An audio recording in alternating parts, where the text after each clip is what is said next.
dimiliki oleh negara lain, sehingga hasil produksi tiap negara pun berada pula.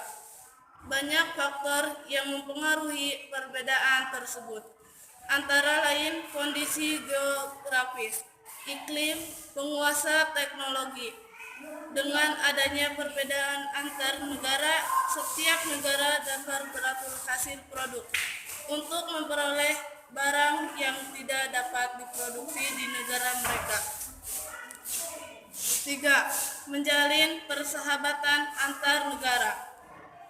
Jalinan persahabatan antar negara menjadi hal yang sangat penting di era globalisasi.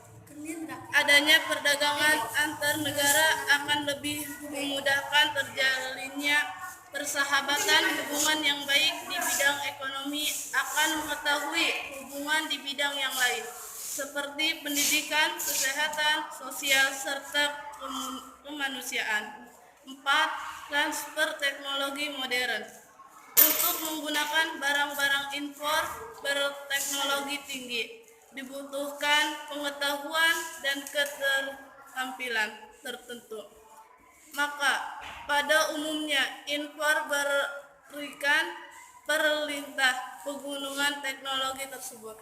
Hal ini akan mempercepat terjadinya transfer teknologi modern. Faktor yang pendorong perdagangan antar negara. Banyak faktor yang mendorong suatu negara melakukan perdagangan antar negara, di antaranya: 1. Untuk memenuhi kebutuhan barang dan jasa dan negeri. 2. Keinginan memperoleh kebutuhan dan meningkatkan perdagangan negara. 3. Adanya perdagangan kemampuan pengusahaan, ilmu, pengetahuan, dan ekonomi dalam mengolah sumber daya ekonomi. 4. Adanya kelebihan produk dalam negeri sehingga perlu pasar baru untuk menjual produk tersebut. 5. Adanya perdagangan keadaan seperti sumber daya alam, iklim, tenaga kerja, budaya, dan jumlah penduduk yang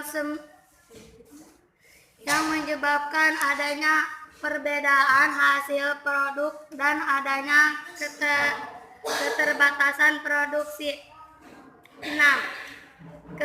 Keinginan membuka kerjasama, hubungan politik, dan dukungan dan negara lain.